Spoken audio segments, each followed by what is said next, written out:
My guest tonight is Tom English. He's the mind behind Dead Letter Press, and I want to have him tell you about all of his fantastic publications right now. Thanks, John. I currently publish two magazines. I call them journals. They publish fiction and nonfiction articles. One is Black Infinity, a science fiction magazine. The other is Nightmare Abbey, which is horror, but not really bloody, gory horror. It's more literary horror, gothic, ghost stories, that type of thing. And I've been doing this now for probably about 10 years. I edited and published a hardcover anthology limited edition called Bound for Evil, which was about the influence of books in people's lives, evil books. And I don't know what else to say. Um, Well, that's quite a bit. You actually were kind enough a while back to send me, I believe it was the first printing of I Black did. Infinity. I I think you can't. did, yeah. I We can't met. even remember. We initially made contact with each other because I received a package in the mail from you saying, I do this. Here's an example. I wonder if we could be of service to each other. And I was absolutely thrilled. Nobody had ever actually done that for us before at the station and was all gung ho to do any number of things with you. And, the Phantom Star, it's up and it's down and it's up and it's down. And here we are 3 years later. And we're Right. we're talking. I'm going to be posting links on the website to your author's page at Amazon. It's the holidays. I'm hoping that in the next week we'll have all of this published, and when I do next week's show, we'll be able to start, driving people in the direction of Dead Letter Press for that last minute Christmas present from Amazon Well, that would for the be nerd in great. your life. I'm glad that we're both up and still running. And it's funny what you said. I actually have no memory at all of sending that packet. But you know what? We have to help each other. Nobody in this life makes it by themselves. I don't care if you're a super rock star, or I'm sure Stephen King might think he did it all by himself, but I'm sure that he had a lot of people helping him. I'm absolutely certain Tabitha King would take exception to that. Yeah, and Stephen King is probably a lot more humble than I'm giving him credit. I don't know the man, so but I find some really great writers, award-winning writers like Ramsey Campbell. They are very approachable. Ramsey Campbell is, in my book, he's the this is bad, the Stephen King of Great Britain. However, Stephen King is like the Ramsey Campbell of America, but uh, fair billing. Um, I find them very approachable. I find people on Facebook that, hey, wow, I've read comics, I've seen movies that these people have scripted or done the makeup. So that's one good thing about social media, that we meet a lot of people and find that they're very approachable creators. It's absolutely true. I honestly couldn't do what I'm doing without not just because it's an internet radio station, but because the ability to reach out there and find people who are in that niche. And I Mm-hmm. don't even necessarily want to court listeners and revenue. I just want to grow the group of people who are enjoying what I'm enjoying, who can get into this groove. Um, and what you do with science fiction, I think, honestly, it's an uphill battle for you, and it's hard because most people today think, oh, let's pick my favorite subject. Star Wars is science fiction. Mm-hmm. It's not. Science fiction, there are science fiction elements to Star Wars, but Science fiction is Robert Heinlein describing the arc of descent down to the moon in The Cat Who Walks Through Walls. That's Right. that's science fiction. Science fiction is speculative fiction. And Ray Bradbury and Arthur C. Clarke and Robert Heinlein, they don't necessarily have to be overloaded with science, but there does have to be something of there has to be a basis for not so much forecasting, but speculating something that's going Right. to happen in the future. Ray Right. Bradbury frequently speculates sociologically, Hmm. um, but people have never really easily reached out and embraced that kind of science fiction, the science fiction that isn't for kids, that isn't designed to hit a target demographic in an opening weekend, but that all of it is based in. People have a hard time reaching out and grabbing, and you offer that up. Is it quarterly or monthly now? Well, Black Infinity is basically when I get up the gumption to put one out. Mhm. Nightmare Abbey is on a 2 per year basis. I had been doing 2 volumes of Black Infinity per year, but the sales were not really supporting the work. And I would put so many hours, days, weeks, months into a volume, and I was selling copies, but not really enough to justify all the work. So I stepped back and I said, I'm going to take a break from this. And I started getting emails. When are you going to do another Black Infinity? So they kind of talked me into it. The 11th volume, I actually my memory is not good at all. Black Infinity, we're back. So survive or die was the theme, and it was actually kind of about my publishing journey. Now, the Nightmare Abbey, I'm selling copies really well. I have to be honest, my magazines are a labor of love because I've yet to turn a profit. Oh boy, You may yeah. not like to hear that. I no, I totally get that. We haven't. My last payment for commercial revenue was a buck 80.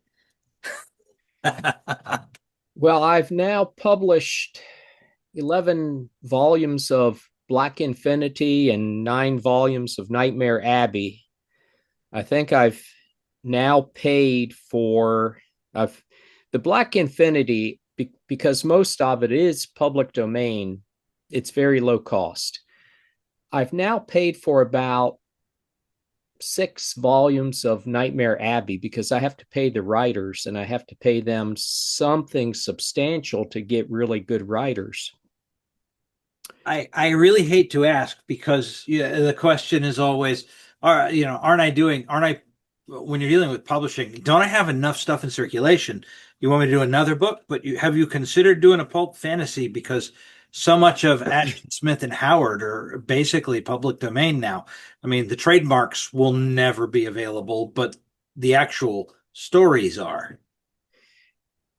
The trouble with H.P. Lovecraft and Clark Ashton Smith and Desaney. Can you hear me okay? I do, yeah. Okay. The trouble with all of those guys is that everybody is publishing them now. And you get volumes. You see some really pretty volumes, beautiful bindings, and I read the comments on Amazon. There are so many typographical errors, no proofreading, and Mm, I have to be honest. And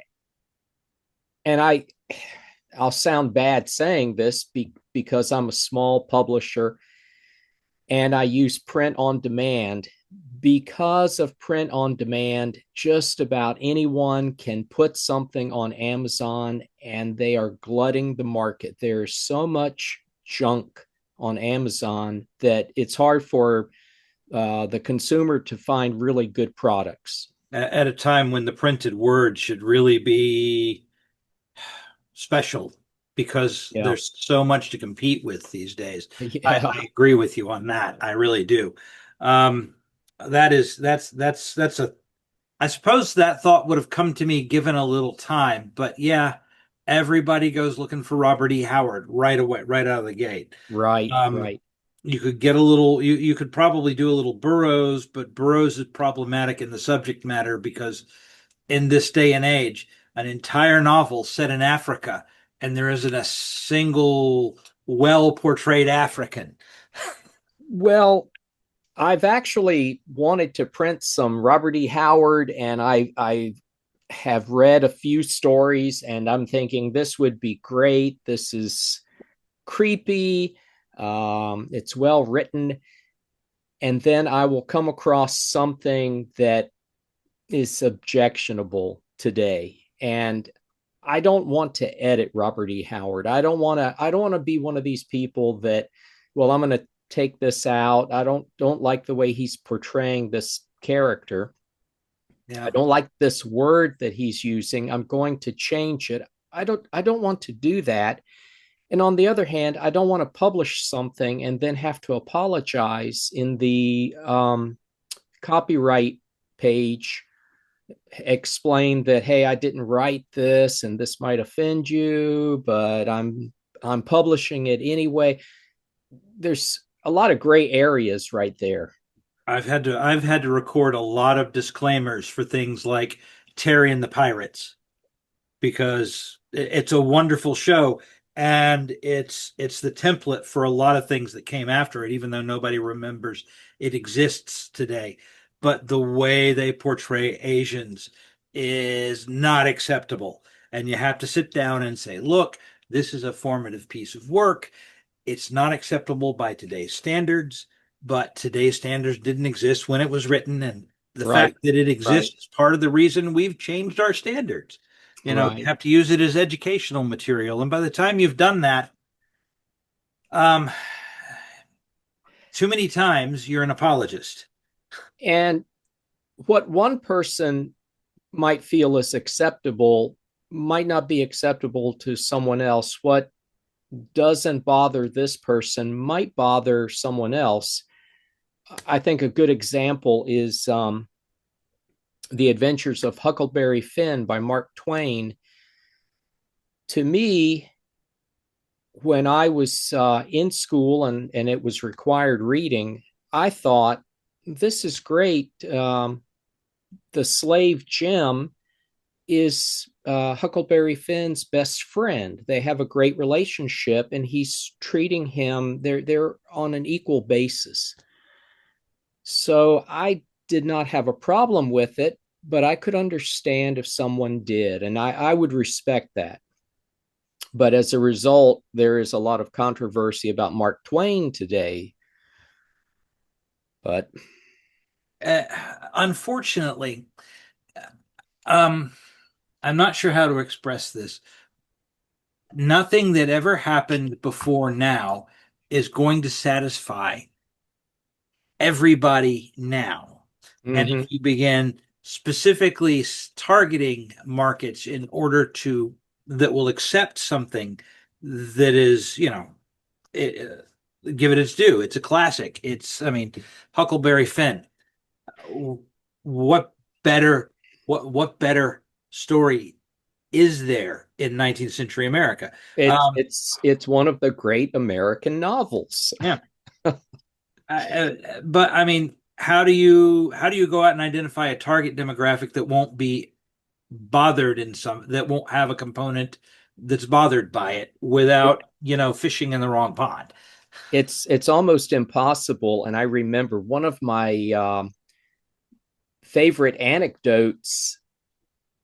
I guess I don't know if I would call it an anecdote. Something I read about the first Avengers movie is that the character Thor, they're talking about Loki doing this, that, and the other, and he's bad. And Thor says, he's my brother. And they say, well, he's killed this many people. And Thor says, well, he's adopted.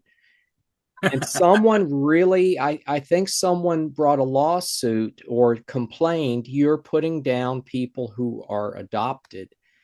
So I don't know what to say to that, but go to Amazon, and a movie that wins awards, that broke the box office, it may be getting 99% 5-star ratings. There will be a handful of people that say, wow, this is the worst movie ever made. So you just cannot please everyone. No, you can't. And um, the modern information age has given consumers a sense of ownership over material, franchises, characters, stories, Right. films that doesn't exist. I personally, I would be thrilled if copyright laws didn't keep parts of our cultural heritage behind a paywall for so many decades that we forget they're part of our shared heritage. Uh, Right. a creator controls the destiny of his children for 18 to 20 years and his works for 75 years after he's dead. I, as a prospective author, it's an attractive prospect, but as someone who doesn't understand why I can't listen to, let's say, the work of um, Jelly Roll Morton without going Mm-hmm. somewhere and paying for it, when it's the foundation of virtually every piece of popular music that we listen to Right. today. Um, but fans believe that they own these properties, they own these stories, and they don't. They don't have any say. And Star Wars is a perfect example, because no matter, or Star Trek, because no matter how many people are unhappy with it for whatever reason, someone keeps feeding money into the franchise. Mm-hmm.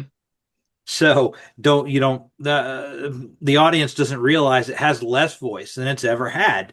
The only thing that the producer listens to is the cash flow.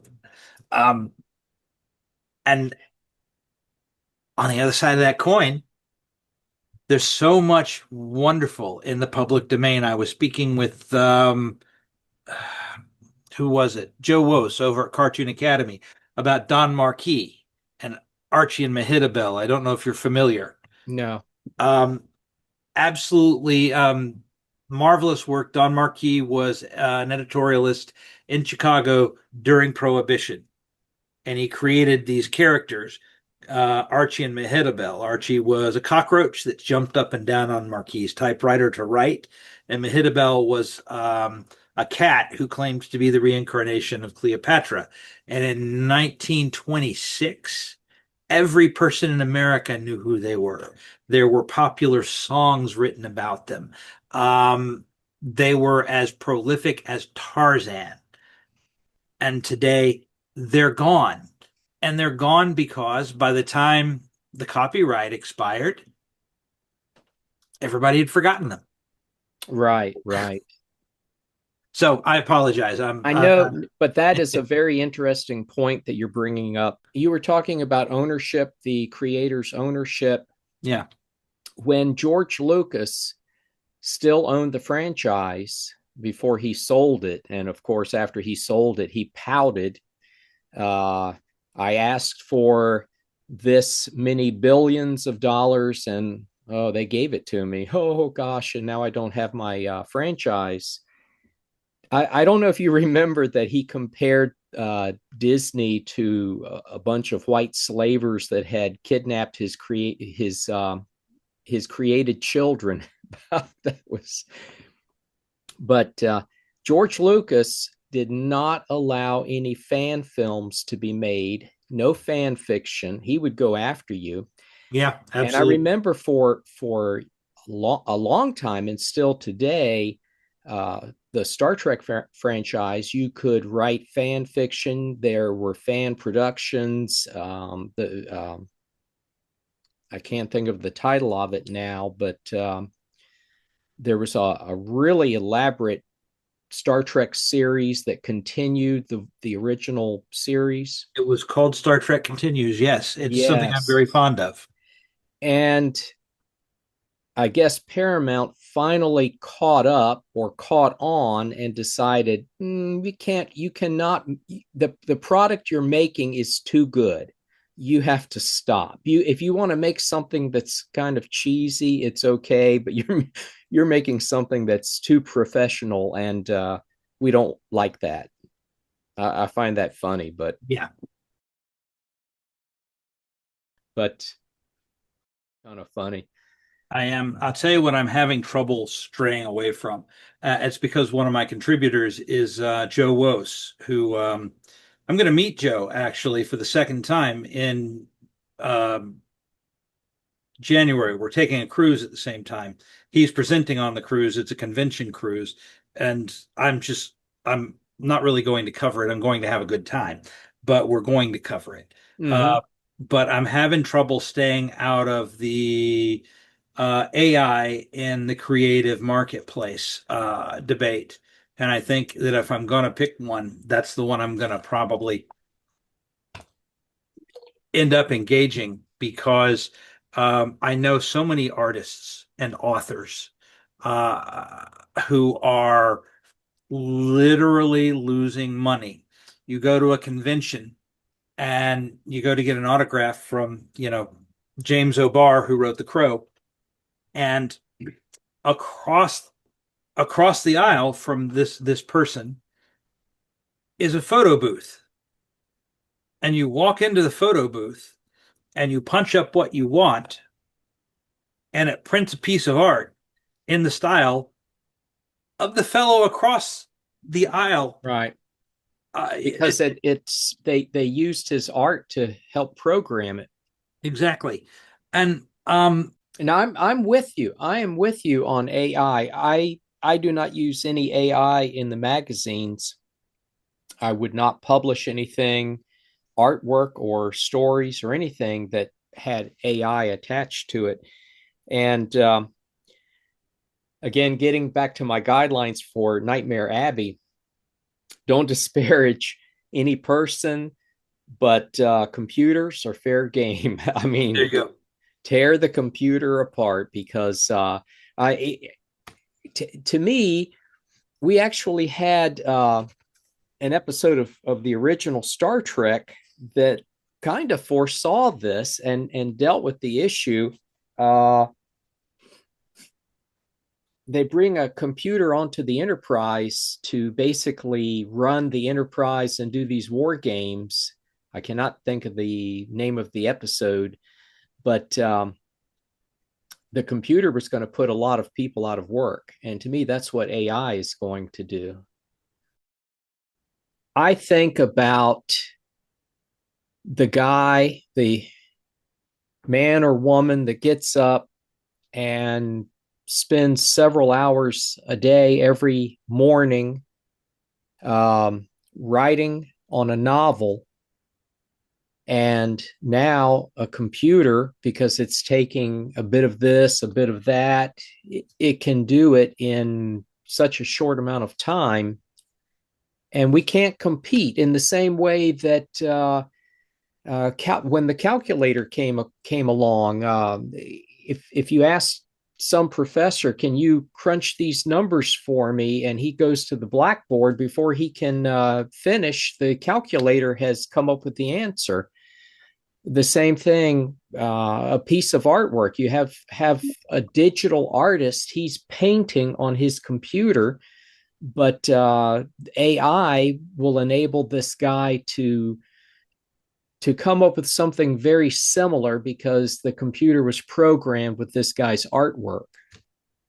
And I'm I think that's horrible. I mean, it's terrible. And I'm one to go online and occasionally snipe.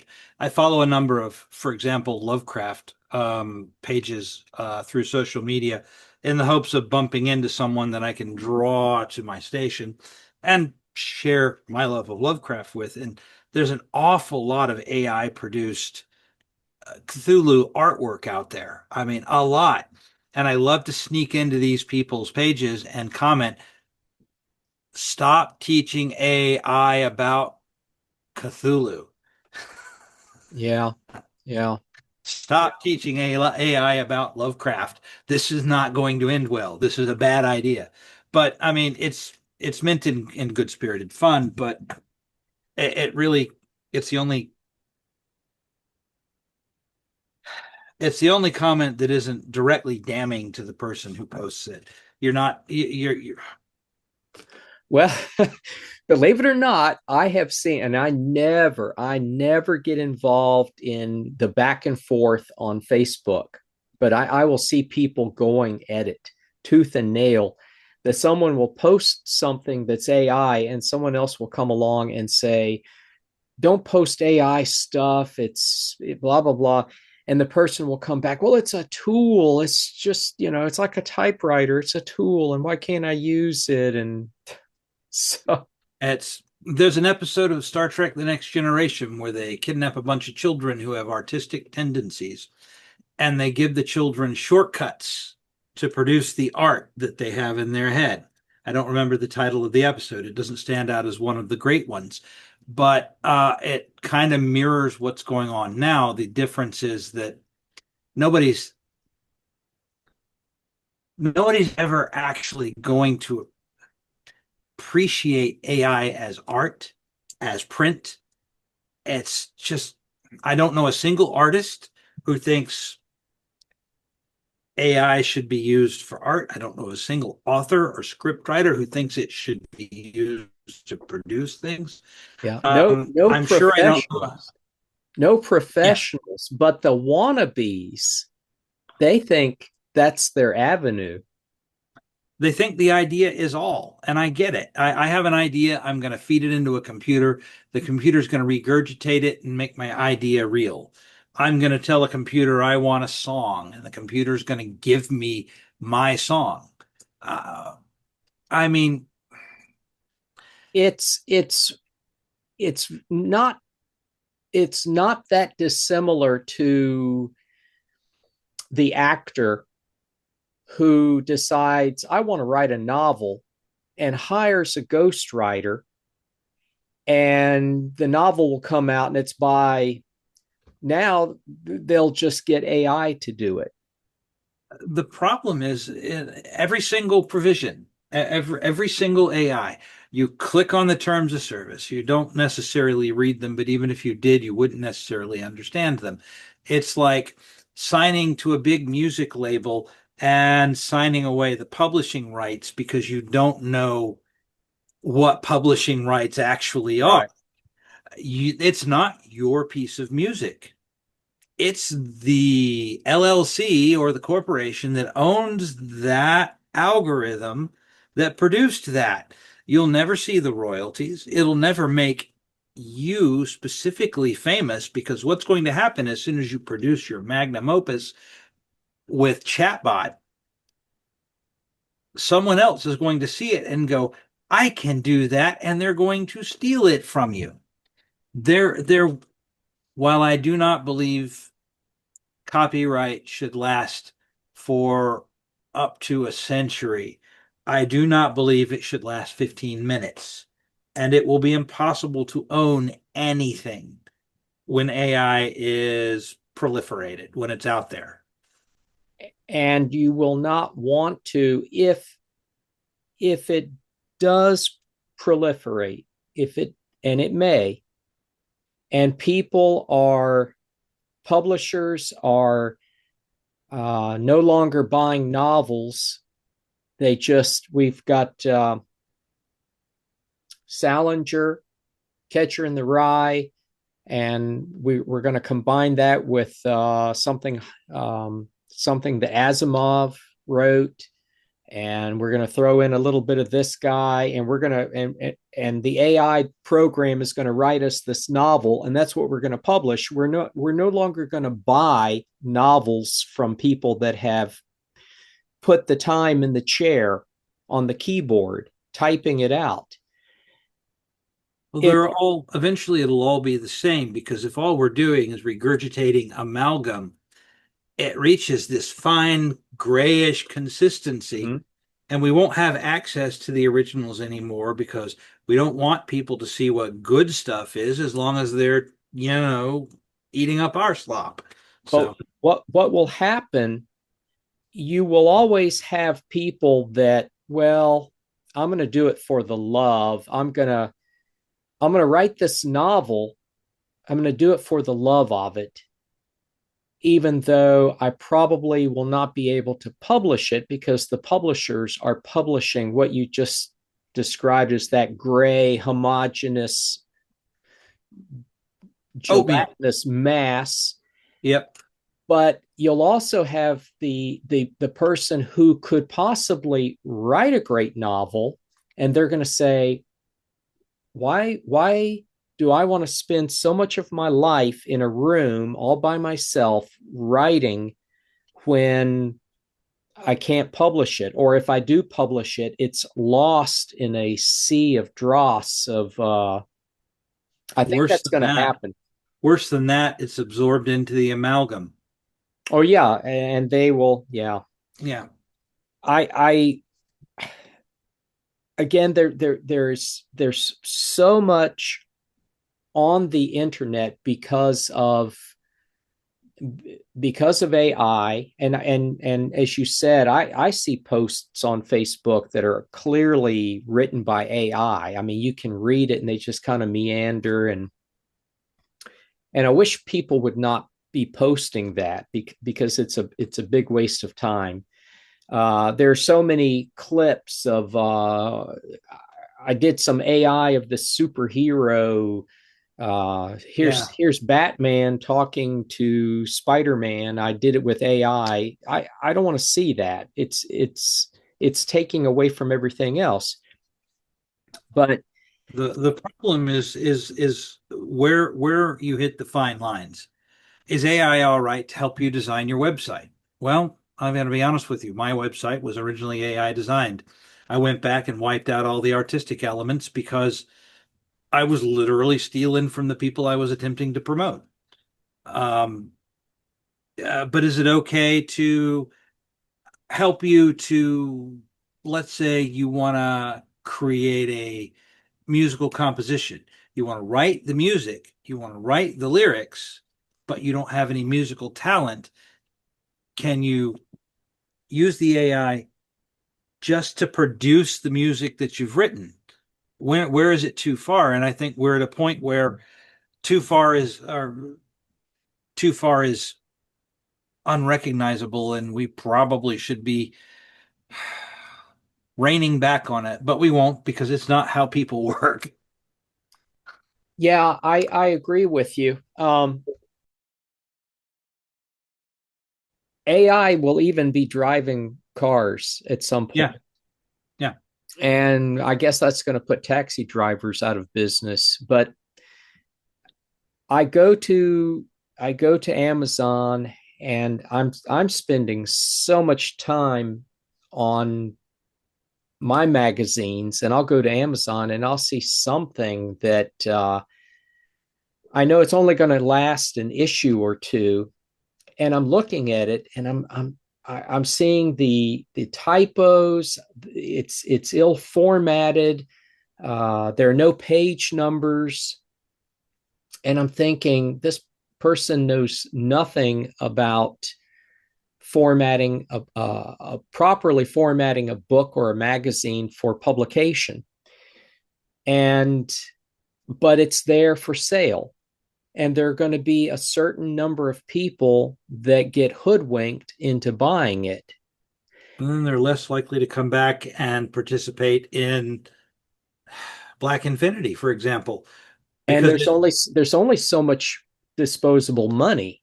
Well, I yeah, bought that, so and I got burnt, like I think you're intimating. I got yeah, burnt, and so I'm not going to try it again. Or, oh look, I see that, but I've already spent my money. Or if they're searching for something on Amazon and they get 1,000 different things popping up on the search. How do you differentiate between something that was laid out by PageBot 2000 and something that was actually written as a composition, like a fine piece of music, where this piece has to follow this piece, but it can't come before that piece, and where everything is collimated right. It's been proofread and checked, and Mhm. a typo might slip through, and I have a funny story about that. But by and large, a human being put an effort into this, and it's going to be good instead of slop. Instead of Right. you know, you can put it down with a paintbrush or you can put it down with a shovel. I don't know how I I think you get.